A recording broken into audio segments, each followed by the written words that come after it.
है प्रियंका सिंह तोमर के online YouTube channel पर। आइए दोस्तों, आज पढ़ेंगे हम क्रिया प्रसूत अनुबंधन का सिद्धांत, जो किसने दिया? बीएफ स्किनर ने। बीएफ स्किनर का पूरा नाम क्या है? बीएफ स्किनर का पूरा नाम है बुरहस फेडरिक स्किनर। दोस्तों, बीएफ स्किनर ने इस सिद्धांत को प्रतिपादित 1950 में पूर्ण रूप से प्रतिपादित नहीं किया था, लेकिन 1954 में इसे पूर्ण रूप से प्रतिपादित कर दिया गया था। कितने में? 1954 में। दोस्तों, बीएफ स्किनर एक अमेरिकी मनोवैज्ञानिक थे। कौन थे? अमेरिकी मनोवैज्ञानिक। इन्होंने अपनी पुस्तक भी लिखी जो इस प्रकार है, साइंस इज ह्यूमन बिहेवियर। इनकी मुख्य पुस्तक है साइंस इज ह्यूमन बिहेवियर। दूसरी पुस्तक द बिहेवियर ऑफ ऑर्गेनिज्म। दोस्तों, बीएफ स्किनर ने अनेक प्रयोग किए। जो इनका मुख्य प्रयोग था वह किस पर? चूहों पर हुआ। जो कैसा चूहा था? सफेद चूहा। दोस्तों, इस सिद्धांत के उपनाम पढ़ते हैं। इस सिद्धांत को क्रिया प्रसूत अनुबंधन का सिद्धांत भी कहते हैं। इसे आर टाइप थ्योरी भी कहते हैं, जो मैं आगे इस प्रयोग को बताऊंगी जब बताऊंगी इसे क्यों आर टाइप थ्योरी कहते हैं।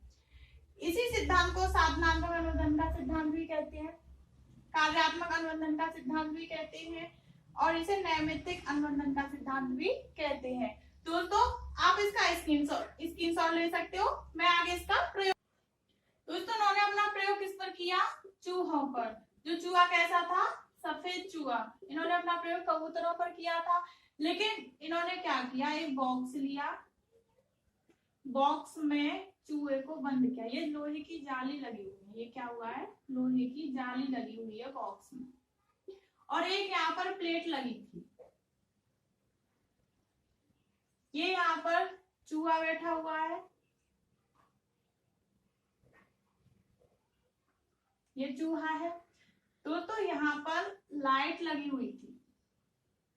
इस बॉक्स में क्या लगा हुआ था? लाइट लगी हुई थी। और ये यहाँ पर स्पीकर लगा हुआ था। जो चूहा गलत किया करता था तो इस स्पीकर में आवाज आती थी। ये स्पीकर थे। दोस्तों, इस सिद्धांत को बीएफ स्किनर ने कोई नाम नहीं दिया था, लेकिन इनका जो शिष्य था उसने इस सिद्धांत को स्किनर बॉक्स बोला। क्या बोला? Skinner box. इस बॉक्स का क्या नाम रखा गया? Skinner box. यहाँ पर स्किनर ने, बीएफ स्किनर ने लीवर लगाए। अब यहाँ पर भोजन रखा था। जब दोस्तों ये चूहा अनुक्रिया करता था, इधर उधर घूमता था, तो जब इस लीवर पर पैर लगता तो ये लाइटें जलती थी, और गलत अनुक्रिया करता था, इधर उधर घूमता तो ये स्पीकर में आवाज आती थी। तो चूहा का अचानक से इस लीवर पर पैर लग गया और लीवर खुल गया। चूहे ने बाहर निकल के देखा, भोजन रखा था। लेकिन दोस्तों, इसी सिद्धांत को आप बोलोगे तो थॉर्नडाइक ने भी किया था, लेकिन इस सिद्धांत में थॉर्नडाइक ने अनुक्रिया करता और उद्दीपक दोनों दिए थे। इस सिद्धांत में केवल और केवल कौन है? अनुक्रिया करता है, उद्दीपक नहीं है। क्योंकि हमको क्या पता है, चूहे को क्या पता है कि यहाँ पे भोजन रखा है? वो तो यहाँ से बाहर निकलने के लिए अनुक्रिया कर रहा है। जो यहाँ पे ये भोजन है, किसका कार्य कर रहा है? पुनर्वलन का। किसका कार्य कर रहा है? पुनर्वलन का। दोस्तों, बीएफ स्किनर ने पुनर्वलन को 2 प्रकार का बताया। कितने प्रकार का? 2 प्रकार का। पहला सकारात्मक पुनर्वलन और दूसरा नकारात्मक। सकारात्मक पुनर्वलन को हम धनात्मक भी बोलते हैं, धनात्मक पुनर्वलन, और इसे ऋणात्मक भी बोलते हैं। दोस्तों, सकारात्मक पुनर्वलन क्या होता है? बीएफ स्किनर ने बताया कि यदि कोई प्राणी सकारात्मक पुनर्वलन करेगा तो वह उस क्रिया को दोबारा दोहराएगा, क्योंकि उसे पॉजिटिव प्राप्त हो रहा है। कोई विषय वस्तु पॉजिटिव नजरिए में जा रही है तो वह उस विषय वस्तु को दोबारा और बढ़ाने की कोशिश करेगा।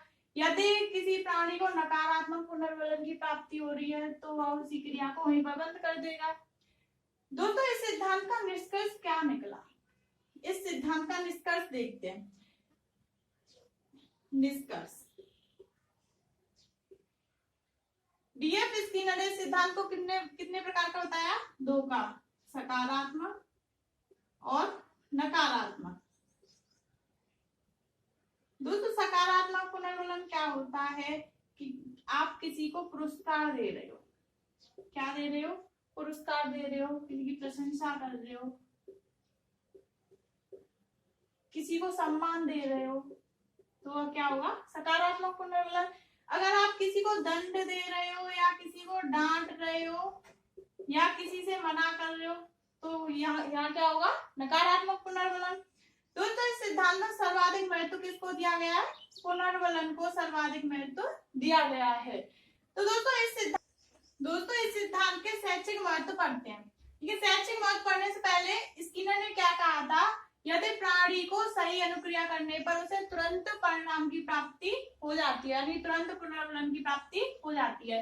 अब पढ़ते हैं सिद्धांत के शैक्षिक महत्व। इस सिद्धांत में स्किनर ने कहा कि यह सिद्धांत सरल से कठिन पर बल देता है। क्या कहा? यह सिद्धांत सरल से कठिन पर बल देता है। आगे उन्होंने यह भी बताया कि इस सिद्धांत में आत्मविश्वास को बढ़ाने व चिंताओं को दूर करने में सहायता मिलती है।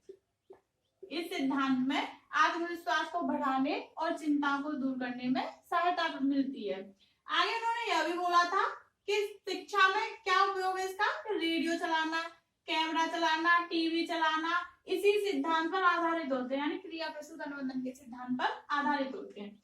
दोस्तों इस स्किनर के अधिगम के सिद्धांत को रिक्त प्राणी उपागमगामी सिद्धांत कहते हैं। दोस्तों आपको यहाँ तक समझ में कोई प्रॉब्लम आई हो तो आप मुझे कमेंट करके पूछ सकते हैं। आपको मेरा वीडियो अच्छा लगा हो तो लाइक, शेयर और कमेंट करना ना भूलें। Thank you.